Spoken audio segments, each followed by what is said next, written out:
Oke, selamat malam. Jumpa lagi bersama saya Mario.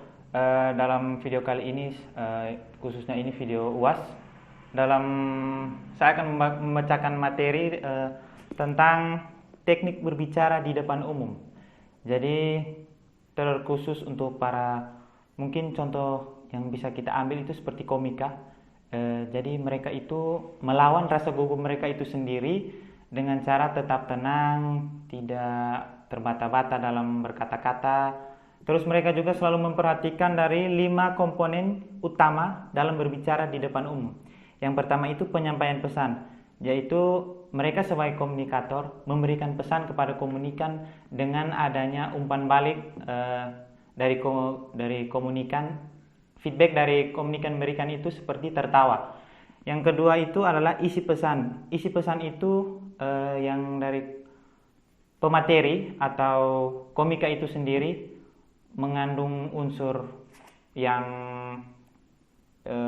padat dan bisa dimengerti oleh semua orang.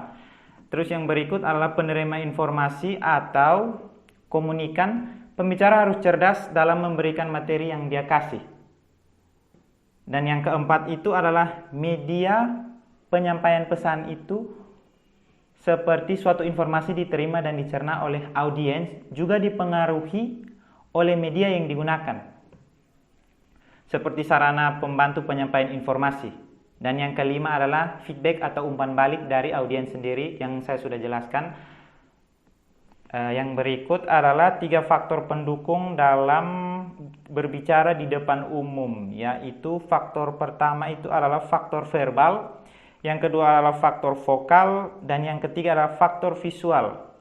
Faktor verbal di sini seperti seorang pembicara harus memilih kata-kata yang pas dalam atau saat dia berdiri di depan umum itu dia harus memilih kata-kata yang pas sehingga orang mudah mencerna dan mengerti isi dari pesan yang dia sampaikan kepada khalayak. Yang kedua adalah vokal. Bagaimana seorang pembicara harus sadar bahwa dia mengeluarkan suara sesuai dengan komoditas pesannya yang disampaikan. Seperti mungkin dia kayak berbicara, dia memiliki materi yang pematerinya itu dia isi pesannya tentang tidak terlalu menyinggung isu ras ataupun agama. Seperti yang Indonesia ini kan kalau dibilang sangat sensitif untuk isu sara seperti itu ya. Terlebih ada Habib Rizik mungkin yang datang atau melarang umat Kristiani untuk tidak melakukan perayaan Natal di tahun ini. Tetapi pengikut mereka dari FPI itu sendiri melakukan kumpul-kumpul, jemput rame-rame di bandara. Dan yang ketiga itu adalah visual. Visual yaitu bagaimana seorang pembicara mampu menghadirkan mimik, gestur, dan body language.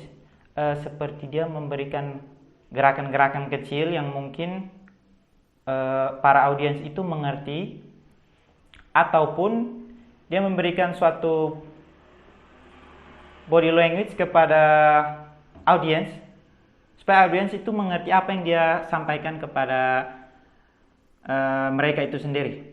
Jadi pada umumnya praktek public speaking, seorang komunikator mengacu pada komponen komunikasi yang efektif, yaitu penyampaian pesan atau komunikan, isi pesan, penerima informasi atau komunikan, media penyampaian pesan, dan umpan balik.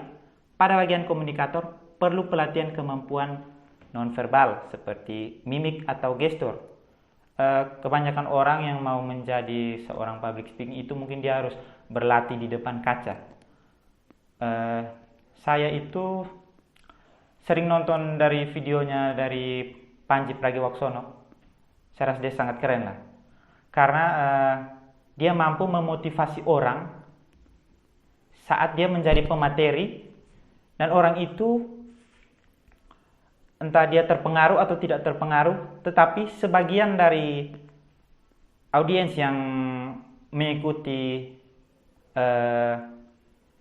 saat Pandji berdiri di depan atau memberikan materi, itu kebanyakan dari mereka itu sangat-sangat paham dengan isi yang Pandji berikan.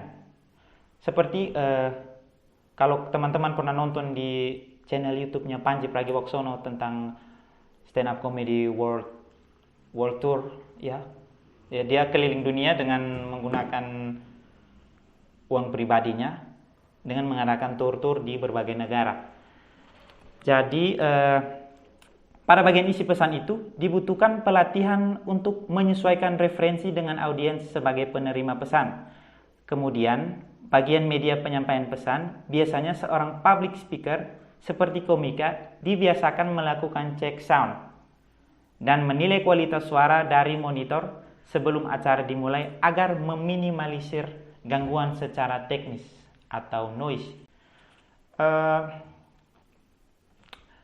Seperti mungkin teman-teman pernah nonton Panji, dia itu sering memberikan materinya itu dengan selingan-selingan lawakan. Seperti mungkin dia pernah menyinggung isu-isu, lebih banyak dia menyinggung isu-isu masalah-masalah di negeri ini ya, kebanyakan. Terlebih isu yang dia sering singgung itu adalah lokalisasi ditutup.